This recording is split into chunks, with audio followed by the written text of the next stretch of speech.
Good afternoon, everyone. This is Dr. Edwards. Exactly. I don't even know what questions I had. No, I understand. I understand.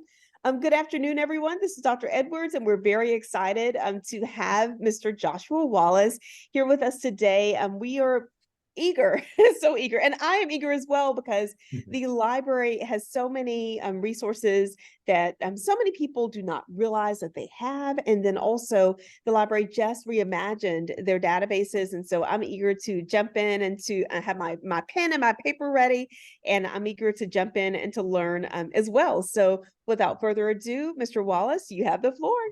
All right. Well, thank you. My name's Joshua Wallace. I'm a librarian here at Tarleton. And hopefully you can all see my screen. Do you see the website there? Yeah, okay. So this is the library's website, and Yes. tarleton.edu/library.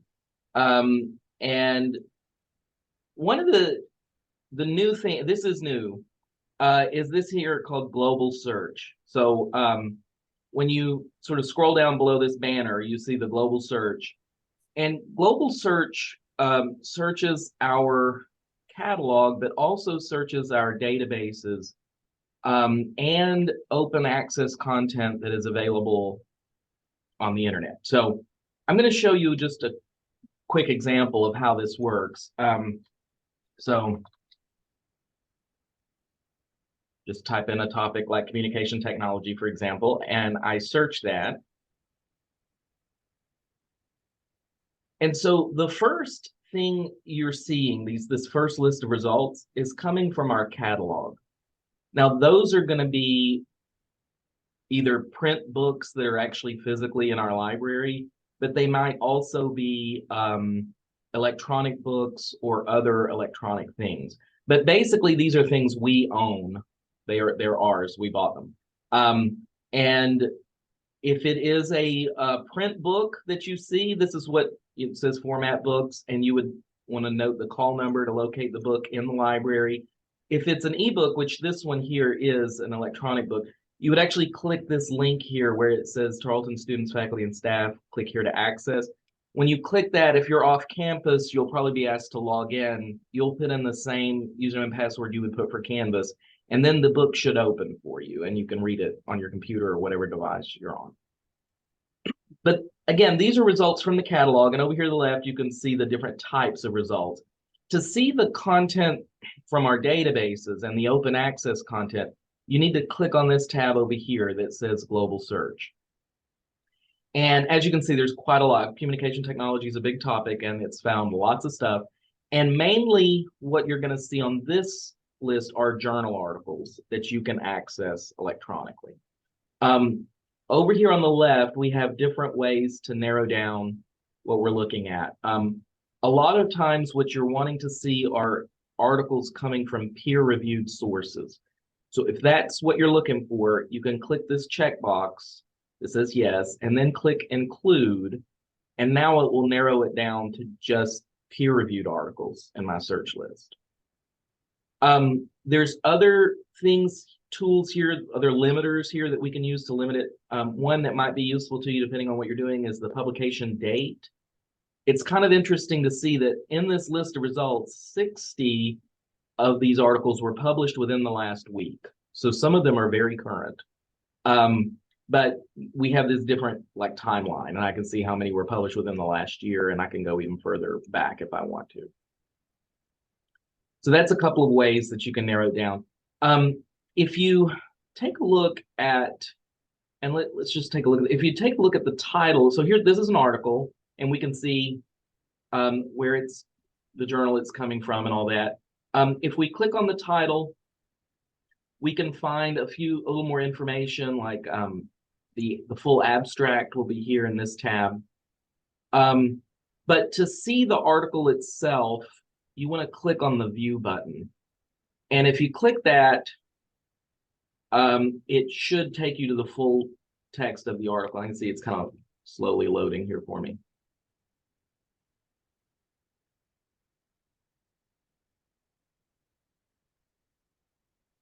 It's usually faster than this. I'm not sure what the holdup is. Let me try that again.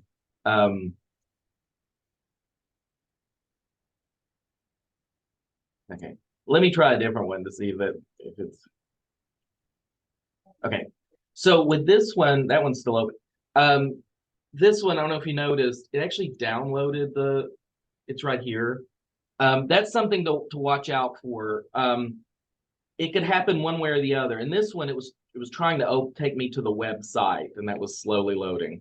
This one, it just automatically downloaded the PDF to my computer when I click view. That's the second one. And then I would need to open that up, and then there's the article. You don't really know with global search which one it's going to do, if it's going to just automatically download to your computer or if it's going to take you to the website. Until you click view, you don't really know which one it's going to do. Let's see, that one must be having some kind of error. It never did open for me. But let's take a look at this second one since we did get it to open. I want to click on that title. Another thing that's handy about this, sometimes if it can find the information, like on the second one here, it has this tab called references. And so this shows you the sources that this article cited. So this is basically this article's bibliography or works cited list. And what's handy about that is these are all linked. So I can click on these and find that article. So this is a way that, I have found one article potentially on my topic. And then if I see their reference list, I can quickly find other related articles on this topic. The other, let's see. So a couple of other, is that a hand raise I see? Yes. Quick question for you. The can you bring up, like, say, the article again, the review on tunnel communication technology? And I remember the second article, and I remember that there was a way that you can convert, like on EBSCOhost, that you can convert like the citation into like APA or MLA, or it's like the easy citation feature. Is there something like that on here as well? Yes, and thank you for asking that. Over here, and this, so you see this button here, so views at the top, and it has some other links. This one here that says citation, it automatically shows me APA. That's here, but then I can choose MLA or Chicago or another one. And so yeah, it does that. That is perfect. And one more quick question. Is there a way, because I see the first two articles, like one is India, one is Switzerland, one is in the UK, one is Canada, and nothing against other countries. I think, that perhaps for some of the topics that we research would be super relevant if we would find articles that are based here in the US. And so that's something I'm coming up against. Is there a way to limit where the articles are coming from?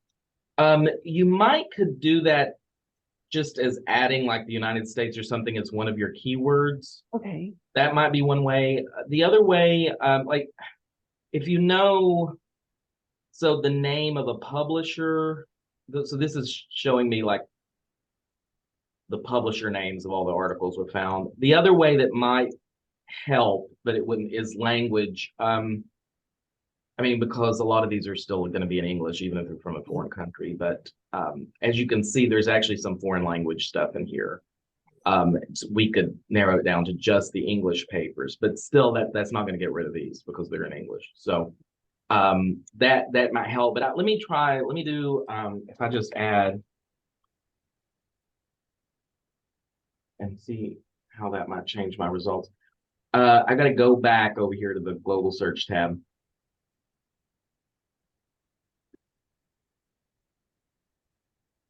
So I can see this one. So this one, the title, it specifically is talking about United States. There's United States and United States. So, by doing that, I have sort of more narrowed it down to this country. Okay, that's perfect. Thank you. I'm sorry, what did you do to narrow it down to the United States? I added United, so my Oh, search okay, I see. term, Okay, and then I just okay, added, yeah. gotcha. And you guys, not that you would have to do that every time, but if we're looking for something like specifically to that's focused on the US, or we are looking to see how people in the US are reacting to a certain technology, then we would do that. But we wouldn't have to do that every single time, especially with AI. We are scratching to see exactly what we can find regarding AI right now. So this is a perfect starting point. Yeah, Thank you. and you just never know. I mean, I guess that's one way. If you notice that a lot of your search results are coming from foreign countries and you don't want that, you could then add in United States as one of your keywords, and that might help narrow it down as we did here. So that's the basics of sort of navigating through global search. Does anybody have any more questions about that? Let's see, there's a chat. Oh, I see. Okay.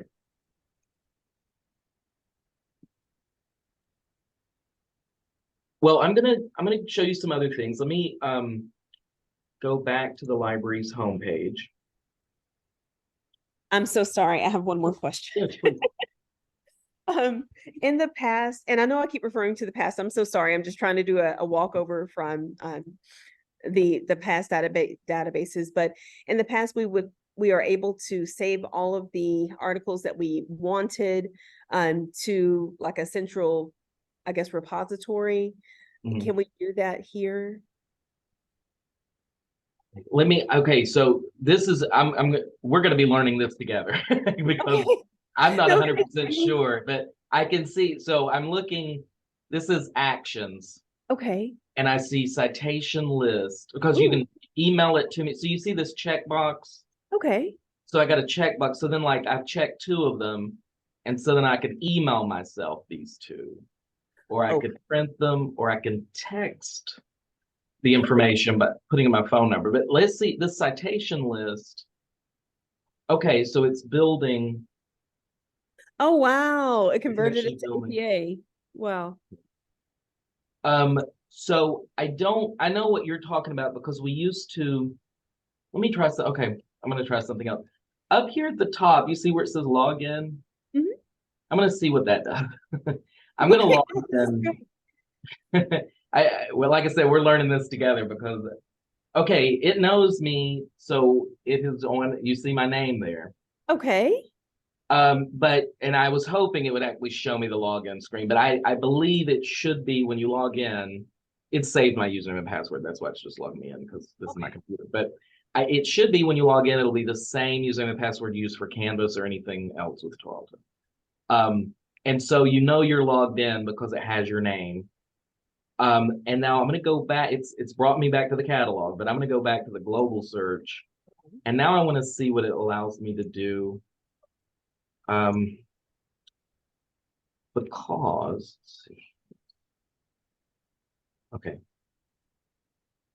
Okay. So it doesn't work that way. So in the catalog, and in the catalog part, you can create a list of like books. So Okay. I can do check, add to my list. And what I wanted to see is if it would allow me to do that in the global search. So like then I've added that to a list, and then I can go up here to my lists, and that's going to be in there now. But it doesn't appear that it gives me that option Okay. Okay. here. I and I just found something else. So, you guys, yes, thank you. We are on the same page.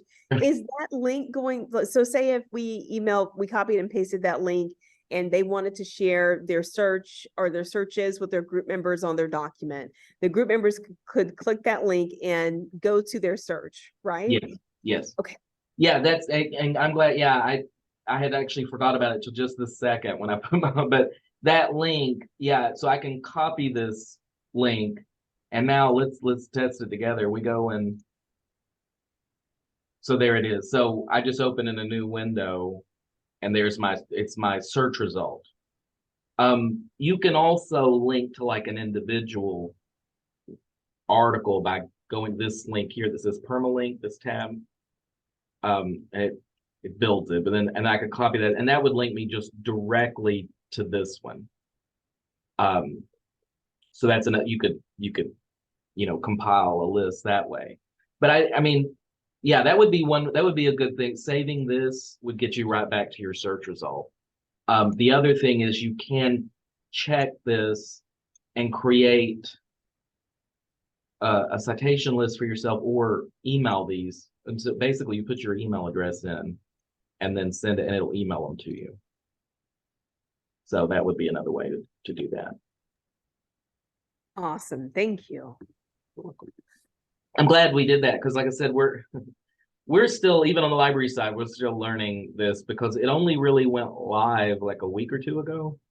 And we didn't have a lot of opportunity to explore it before it just went live to the public. So I'm still learning how all the different functions of it. But so good. Okay. So I'm back on the library's homepage. I guess a couple of things I'll point out to you. I'm assuming, or because this is an online class, are most of you based outside of Stephenville? Yes. Yeah. Okay. We have. However, I did go to the Fort Worth Library. You do? Okay. We have. Well, I'll show you. On these tabs here, we've got different things. If you look at today's hours, we do have a library in Fort Worth. It has more limited hours than we do, but you can see their hours today. So, and you are welcome to visit our library in Fort Worth if you need to. But the other thing that you can access is over here on the right, there's this button that says Ask a Librarian. And so this is a chat box, and it is staffed by real live librarians that work at Tarleton. And we try to make sure that it is staffed on our end whenever the library is open. So somebody stays up there till 1 a.m. ready to answer questions. If it's the middle of the night or we're just all in a meeting or something and nobody's online, it actually won't look like this if somebody on our side is not logged in. It'll tell you here, nobody's logged in right now, but it'll give you an email address to send your question into. So if you're, and again, if you're struggling to find sources through Global Search or any of our databases, you can type that in there and the person on the other end can kind of guide you on how to find sources and stuff.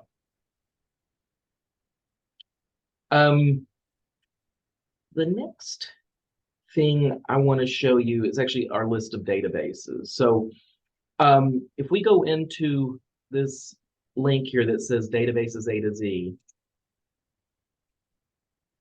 you can see all the different databases that we subscribe to. And Global Search is searching all of these. At least in theory, it's supposed to be searching all of these. I have a suspicion that it's still missing some, but at some point in time, it is all gonna work. But one of the things about that though is that we get a lot of search results. I mean, I had over 700,000 results on the articles page. So sometimes it can be handy to go into a specific database, especially one that maybe is more relevant to your field of study. So that you're not searching through so much content and maybe just searching through a smaller pool of content that's more related to your field. So one way that you can narrow this down is by going up here where it says all subjects and then selecting your particular subject, communication, for example. And so then it's telling me that there's 20 of our databases have a lot of communication content in it. So we can look through this, and there's one, it's called Gale 1 File Communications and Mass Media. Another one that might be of use to you guys is this one called Technology. And you can see communications as one of the subjects covered in this technology collection, especially with like AI and stuff. I think you'll find a lot of good content in there, but I'm going to go in both and just show you how they look. If we go into this one, Gail, and then just type in a topic, communication technology, for example, you'll see there's a lot of different content here. The default here is showing me the magazine articles it's found. But there's also academic journals, books, newspapers, and other stuff in here. If you're looking for academic journals, you can click on that. And then you can further narrow it down by clicking on the peer-reviewed checkbox. Now this one, let's see. If we click on one of the titles here,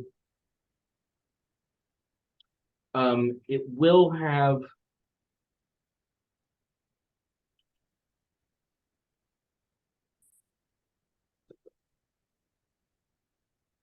cite. Okay, that's what I was looking for.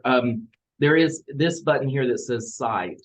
If you click that, it'll show you, and the default here is showing MLA, but there's APA in Chicago as well. So it will help you with the citation part of it. Let me just see what that. You can also email these to yourself or download them to your computer. But that's the article. Here's another similar. Here's another permalink to this document, so I could copy that link and use it to get right back here if I need to. One thing too, let me go back and explain something to you. I am on campus right now, so at this list of databases, when I click this link, it just opens for me automatically. But if you're off campus, it won't happen exactly like that for you. What will happen when you click this link is first you'll see a page asking you to log in. And again, you'll log in with the same username and password that you use for Canvas. And then that should open the database for you. Because these are all of these databases we subscribe to, and so you have to verify that you're affiliated with Tarleton to be able to open it up. And when you're on campus, it just happens seamlessly. But let me see. I see some chats. Let me make sure. Okay, good. I just hope I wasn't missing a question. All right, now that's the Gale Communications and Mass Media one. Let's go ahead and take a look at the technology collection real quick.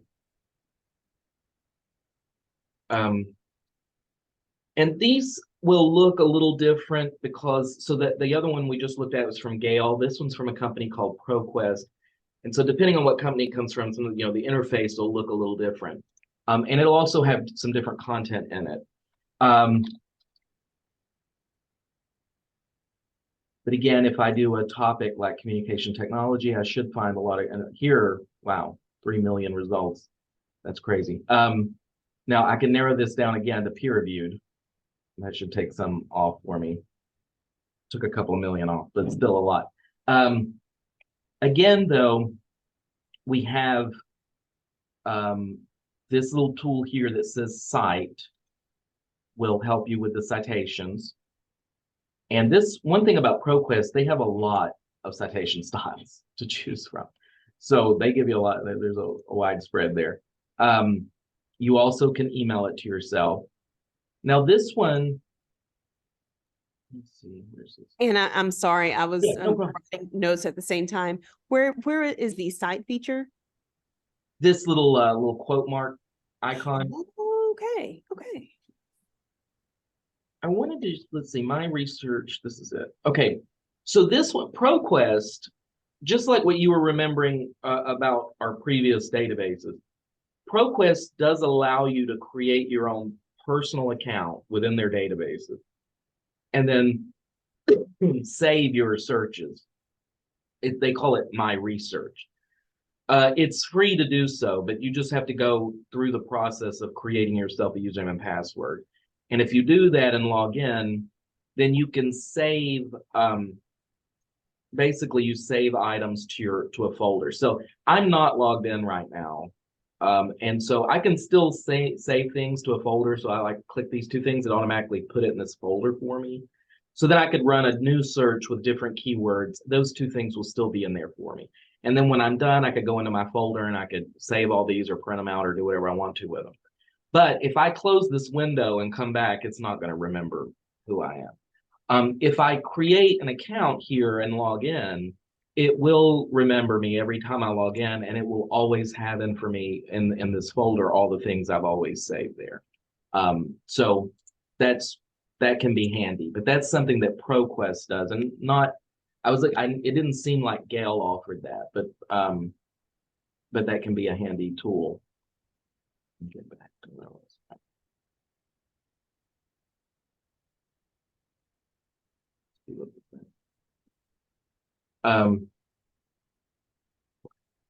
So, and there's lots of ways to narrow down by date. You always look over here to the left. There's lots of different ways that we can narrow down our list of results.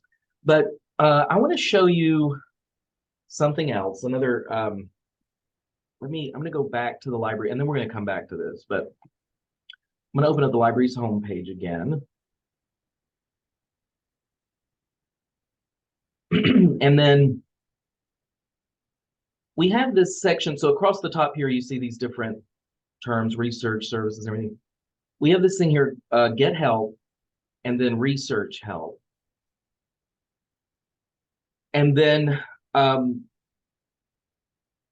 this page, there's a lot of information, but what I want to show you is this link here under research strategies. It's the third link. It says research worksheet. And I'm going to open that up. I think this is basically a worksheet that's just kind of a place you can go to brainstorm ideas on your research topic to basically come up with some useful keywords for the databases. One of the things that can be a challenge with database, and right now, one of the challenges I'm running into with my pretend topic of communication technology is it's way too big. Even with peer-reviewed sources, I had 1 million hits, so that's a problem. The problem in that case is my topic is too big. So I need to find a way to narrow down my topic. And so anyway, once I have developed a better topic, I can state it out here, and maybe as a research question or something. And then from that question, derive some useful keywords. And then after I've got some keywords, then think about some synonyms for those keywords. So I'm going to, I have one that I have filled out for pretend. Let me see if I can find that real quick. No. Okay. And I'll zoom into this so we can see it better. There we go. Okay, so I noticed that your class is doing a lot about artificial intelligence, so I just invented this topic really quickly, but how has artificial intelligence impacted communication technology? And so that's my pretend research question. And then from that, I've identified these as my main keywords. What you don't want to do in a database is type in a whole sentence. That usually results in bad search results because the database is just trying to match keywords, and every word you type in there, it's trying to find something that has every single word you've typed in there. And so if you type in a long string of words, you're less and less likely to see any results. And so I've identified that, and then I'm not an expert on artificial intelligence, but I was looking into this, and apparently artificial intelligence and machine learning isn't the exact synonym, but they're very similar or related topics. So I went ahead and used that as my synonym. For impact, there's a lot of potential synonyms for that word. And I couldn't think of any, but if there's any synonyms for communication technology, or maybe I want to be more narrow and specify a particular type of communication technology. That might be one way to go. But you want to think about synonyms for your topic because you want to make sure that you're catching all the articles out there that are related to your topic. And if you're stuck on like one way of saying something, you might be missing an article out there that's talking about your same topic, but the author of that article is using slightly different vocabulary than you are. So that's the benefit of thinking about some synonyms. Now I'm going to go back to the blank worksheet because On the flip side of this worksheet are some other tips to know about.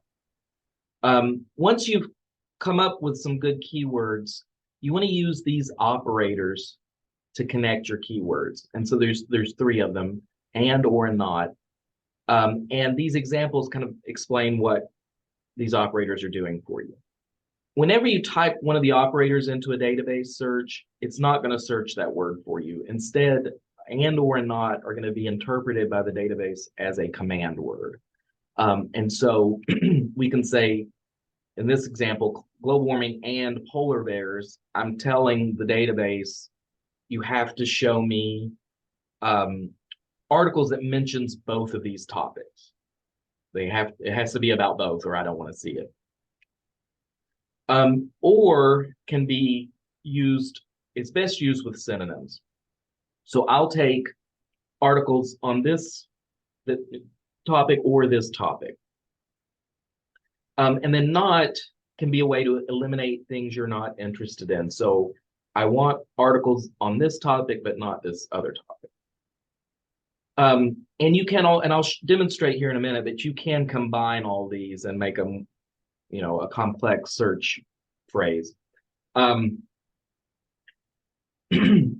Another tip to be aware of, the databases are not very flexible.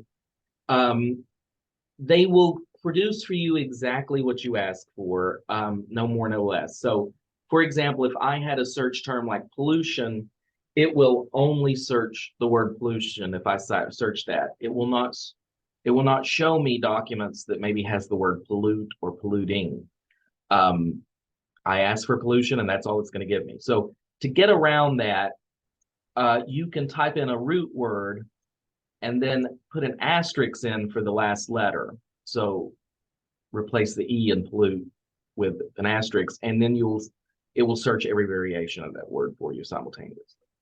You can also use an asterisk to replace a letter within a word, so like woman or women, or to catch the British spelling of things, if you want to do that. So that can be handy. And the other thing too, related to how inflexible they are, if you're used to doing Google searches, Google is very flexible, and it'll tolerate misspelled words. It'll say, hey, did you mean this? But usually if you misspell a keyword, the database is going to say no results. It usually is not going to find anything for you. So that is one tip I recommend. If you get no results, check your spelling, because that is often the problem with me, is that I have misspelled one of my keywords. So, and then phrase searching can be helpful.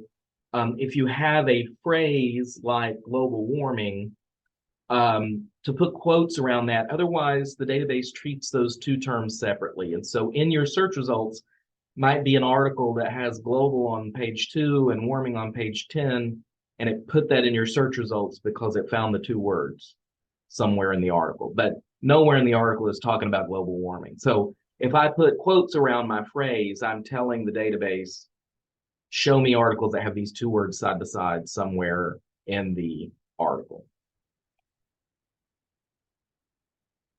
Okay, now that we know all that, I'm going to go back, and I'm going to start from the beginning, just so I make sure that everybody's caught up. From the library's homepage, I'm going to go to the databases A to Z. I'm going to narrow them down to communication. And then I'm going to scroll down until I find the technology collection. Now, what I want to do, though, is I want to go to the advanced search. That advanced search page will make it more easy for me to plug in multiple keywords and connect them with operators. You can see there's already a drop-down menu that shows you my 3 operators here. And I can also click here where it says add a row to add in a 3rd keyword if I want to, or even additional. If I have a 4th keyword, I could do that as well.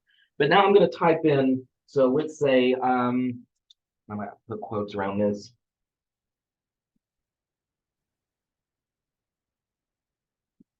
Or And so now I've got let me see this. Okay. Artificial intelligence and quote or machine learning and impact or effect. I'll just leave it at that. And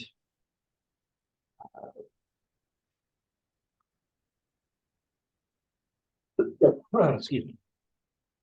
All right, and then I will go ahead and search that.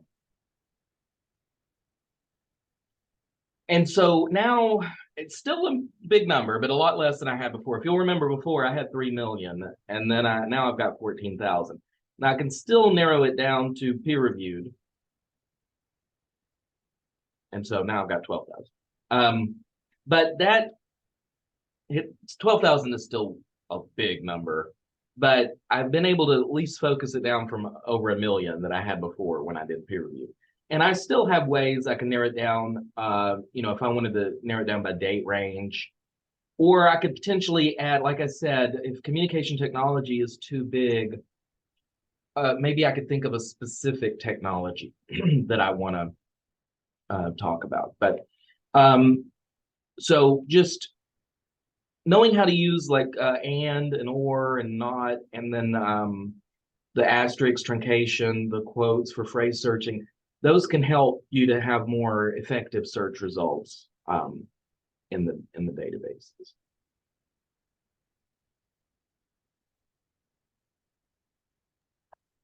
Okay. Let me see what's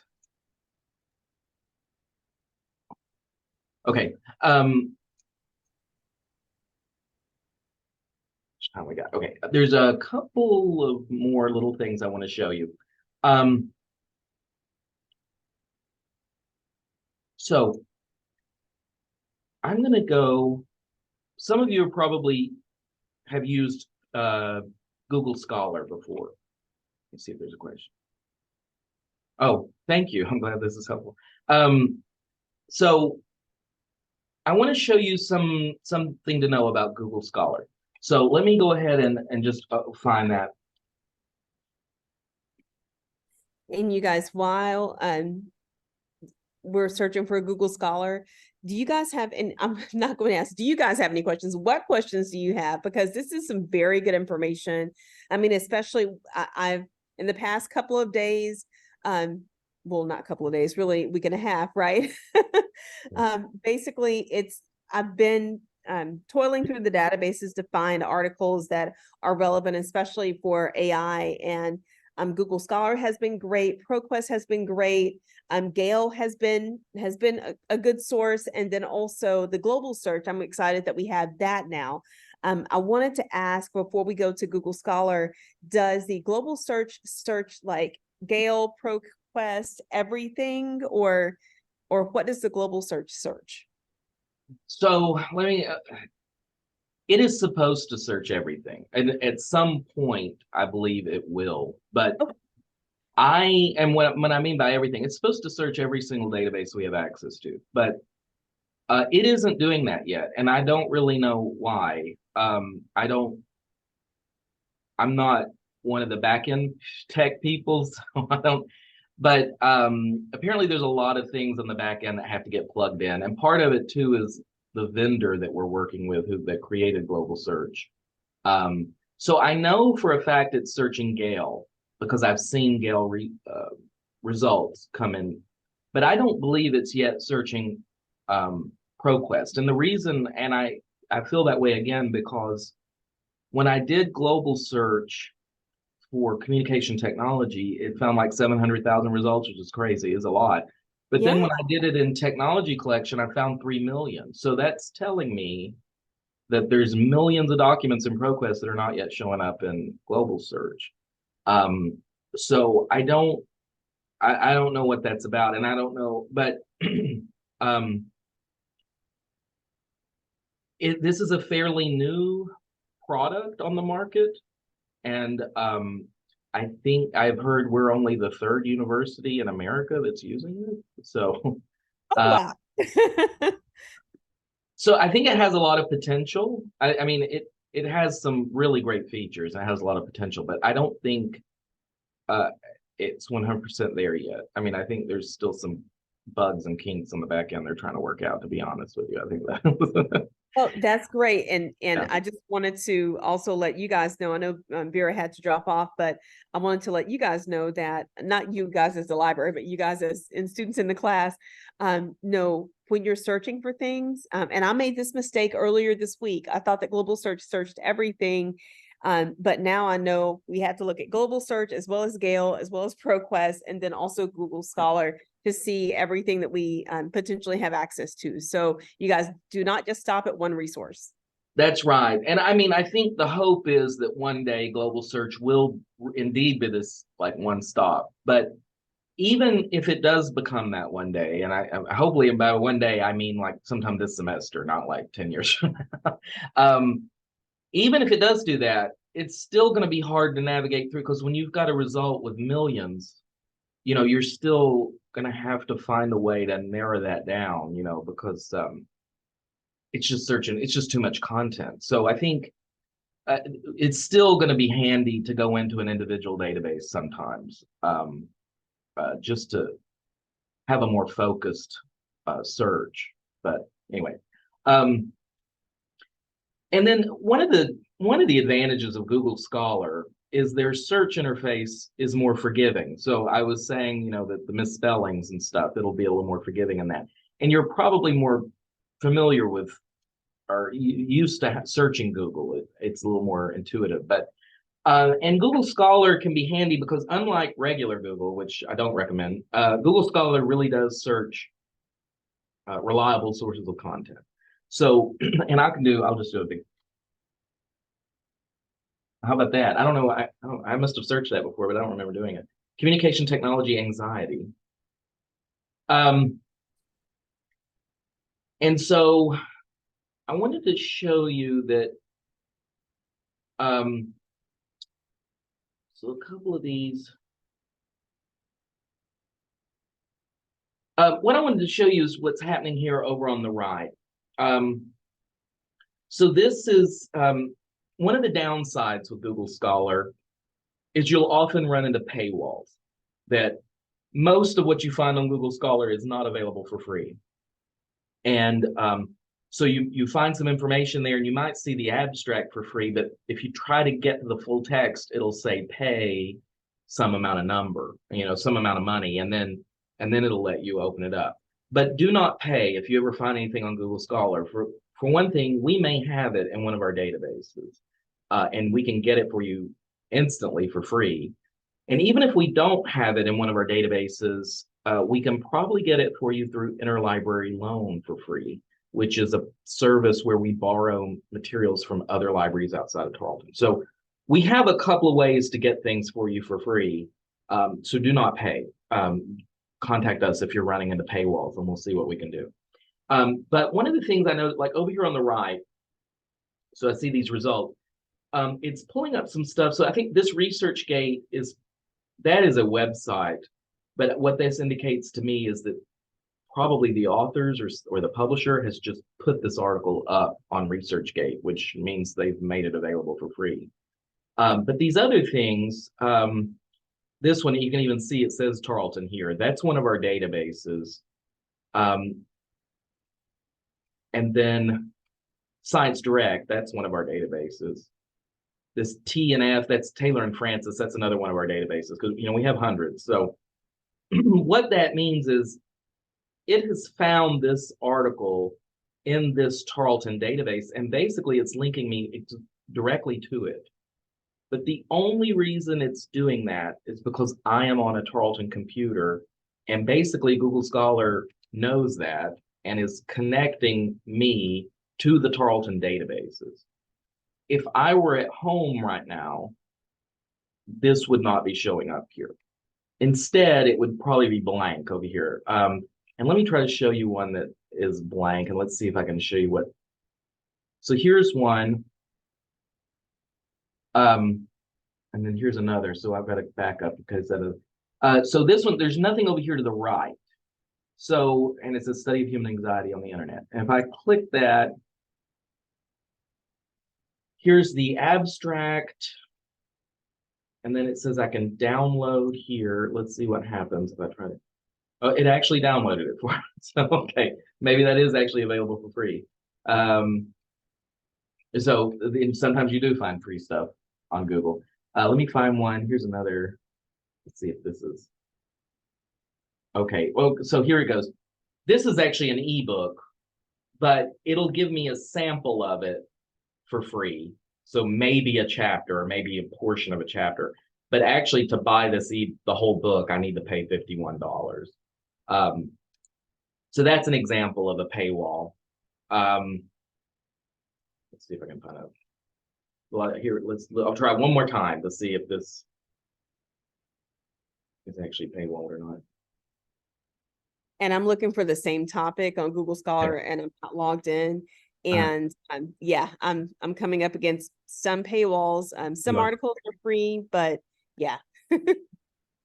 Okay, so but that's good. So you're seeing the paywall. So I wanted to tell you about this because there's a way to get Google Scholar to recognize that you're affiliated with Tarleton and do this on your home computer. So I wanted to show, if I go back to the library's homepage.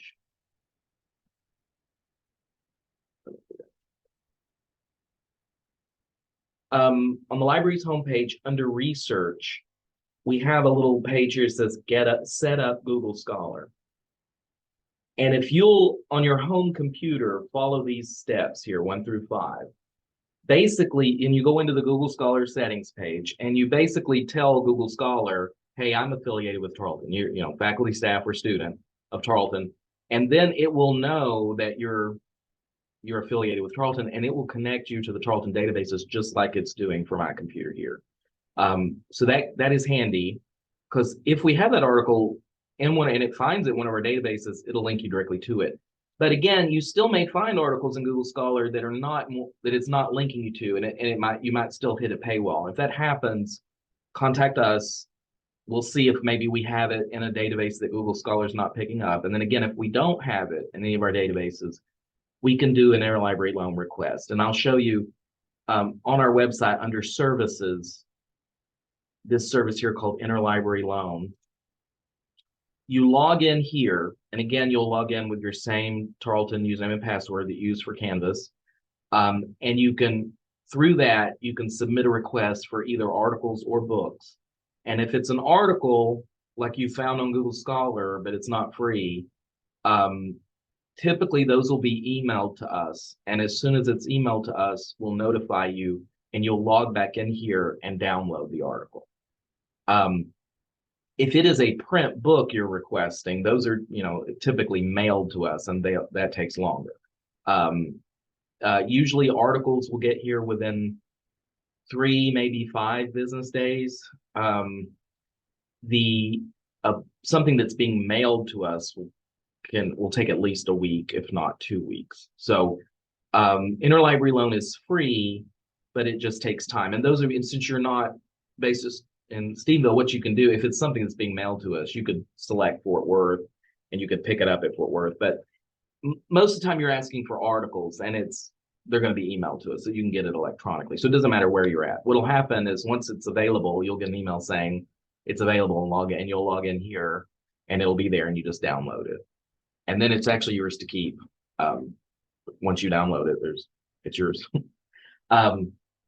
So that's why I say don't ever pay for anything, because even if we don't have it, we can probably get it for free through interlibrary loan.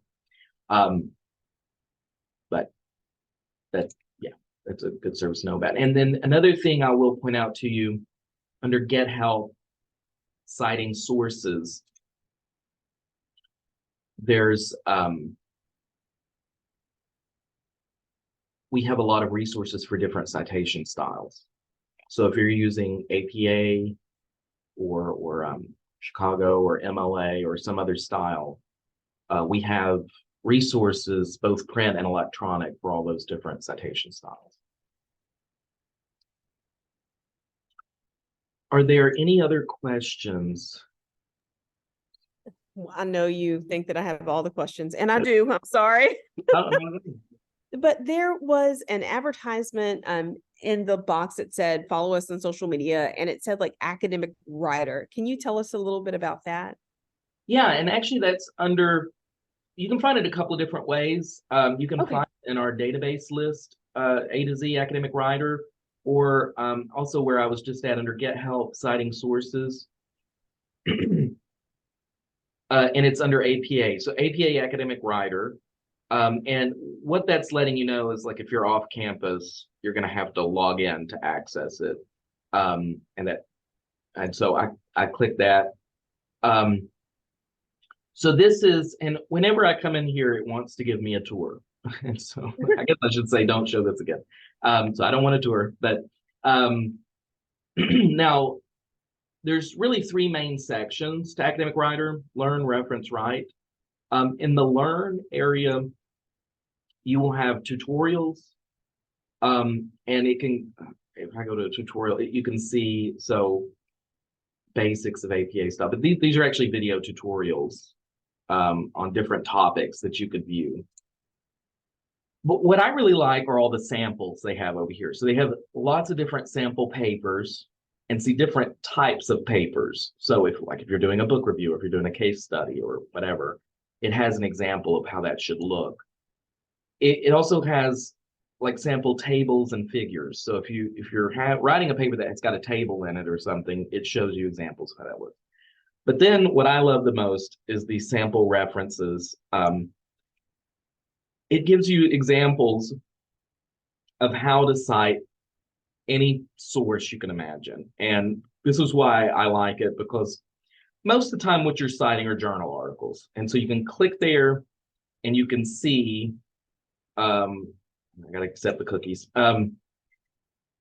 You can see the different types of journal articles you might run into, but typically what you're running into is a journal article with a DOI number.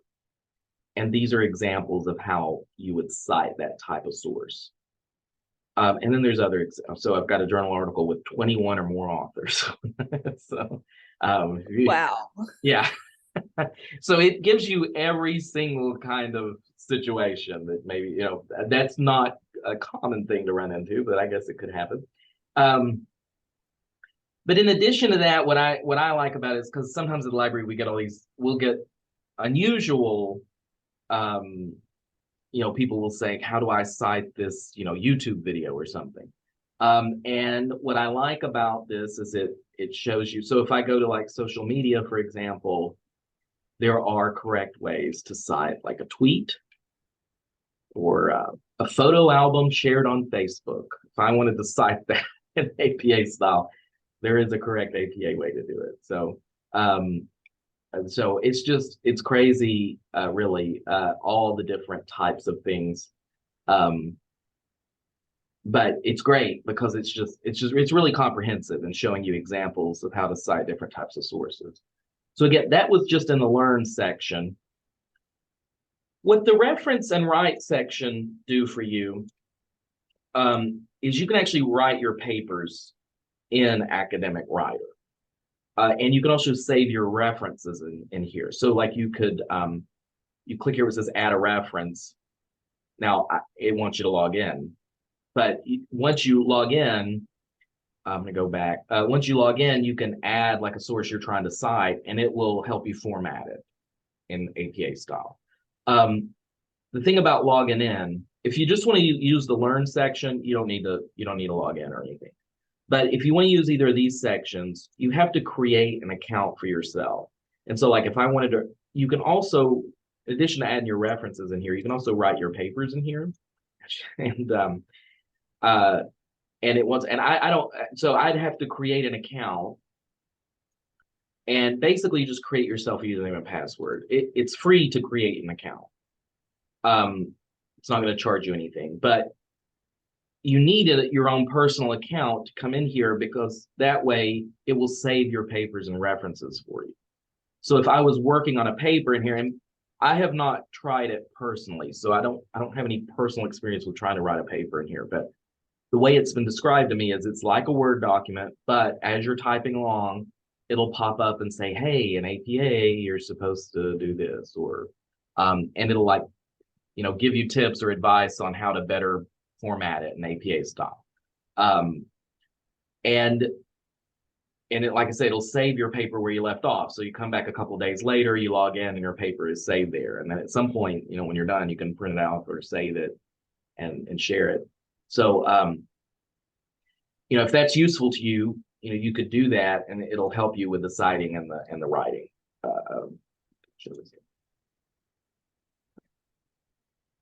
But if you don't need to do that in here, if you're just looking for examples or looking for some help, you can go into the Learn tab and see all the different examples there.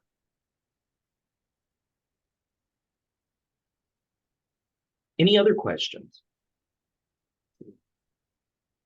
I don't know if it helps with grammar, probably, but I think mainly what's different from it, say from a Word, because even in Word, it'll sometimes give you a little help with grammar or spelling. I assume it does that too, but what's different about this is it specifically gives you APA tips as you're writing your paper. I'm not familiar with Perla.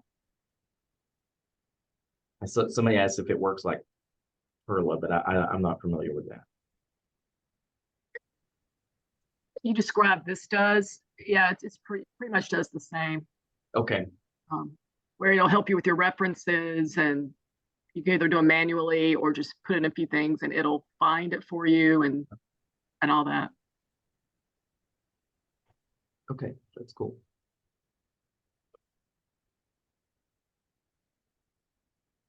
Are there any other questions?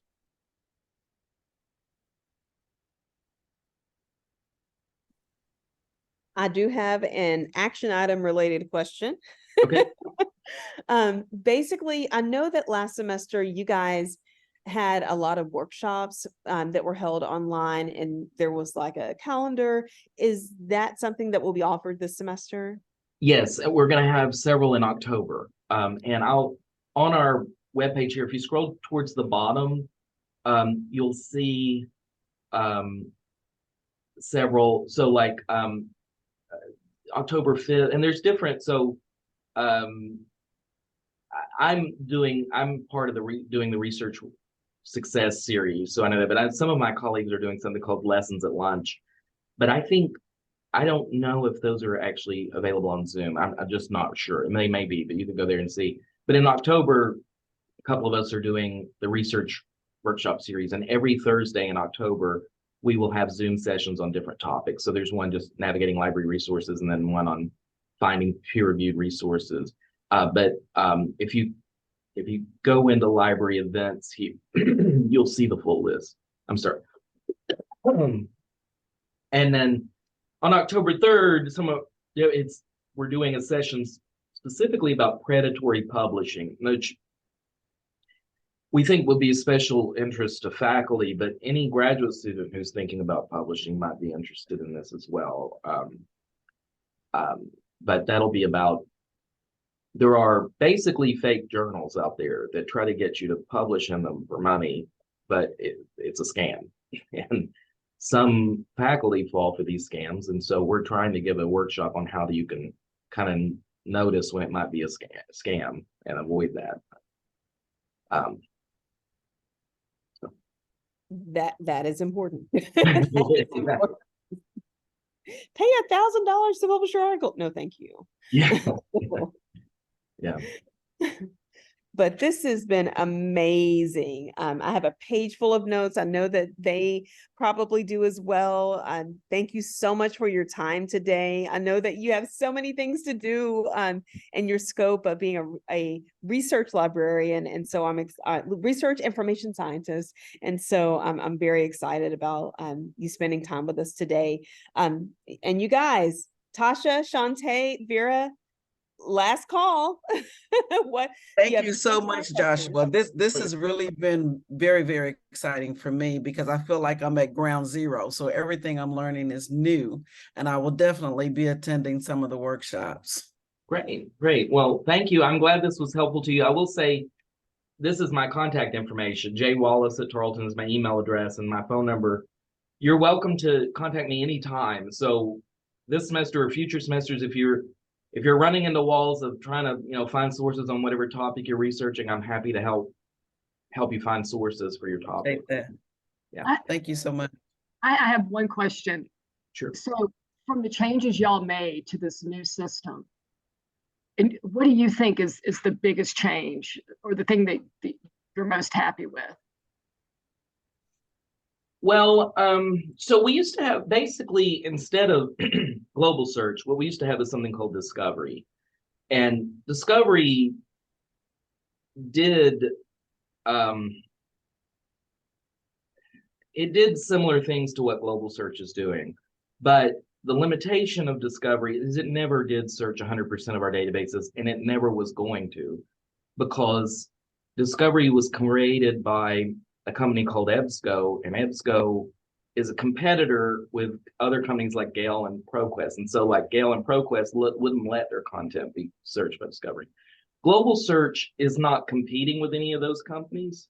So all those companies will allow, global search doesn't create or doesn't house content itself, if that makes any sense. It just searches it. And so because it's not a competitor, they all allow it to search. So once the technical issues get resolved, at some point it really will search 100%. So that's one advantage. The other thing that global search does that Discovery did not do is it is also searching open access content online. So there are free scholarly sources available online. And what I mean by free is that, all our databases are not free. We have to pay annual subscription fees to them. But there are some people, and there's a growing movement of scholars who make their work freely available on the internet, but it's scattered and hard to find sometimes. What global search does, in addition to searching the pay databases, it is searching all of the scholarly content that's been made available for free online. And that's also something Discovery was not doing. So it's also pulling some additional content we never really had before. So those are the positives that I see. That makes sense. Yeah, I was just curious, from the time in the past I tried to use it, the differences now. But I didn't know what I was doing then, so now I do. Okay. Yeah, and I mean there's pluses and minuses with everything. I mean, one of the challenges we're dealing with right now is we've lost some databases we used to have, but that was due to some things happening at the state level. And so there might be databases you used before that you can't find now. If you like Academic Search Complete from EBSCO is gone. We got a lot of those databases through basically a cheap funding, because the state of Texas had like an agreement with EBSCO that they would, if all the libraries in Texas would kind of pull their resources together and buy them at a discounted rate. Well, the state of Texas decided to end their contract with EBSCO.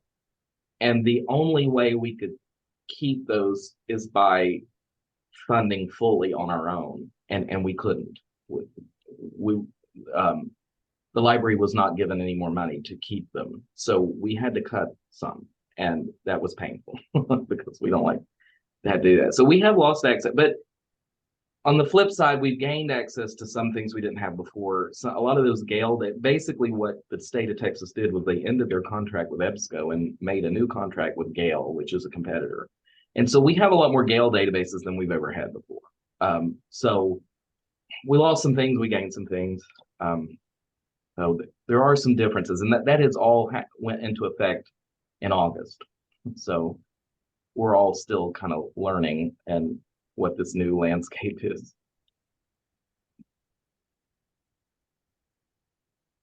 Well, thank you so much.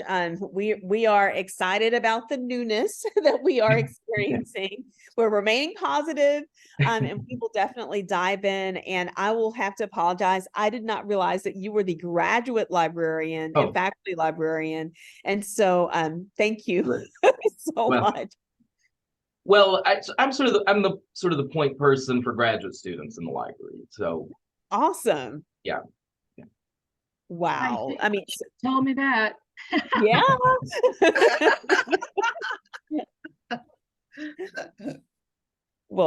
well, you know your point person now, guys. So write his information down. And thank you so much for spending time with us. We'll have this recorded and posted on our Canvas. And actually at the end of the semester, we're doing some presentations on Zoom about their research this semester. So we would love to invite you to that. Based on all of your hard work. So, you know, you can see it come to fruition at the end of the semester. But thank you so much. And you guys, I know you're writing your papers. I will look at your papers tonight and tomorrow morning just to add some suggestions, and we'll go from there. All right, guys, go get something healthy to eat. Go take a walk much later, like around 8 or 9, and stay safe. And I will see you guys very soon. Thank you. Thank you. Have a good evening. Bye. Thank you. You Good too. night. Bye, everyone. Good night. Bye.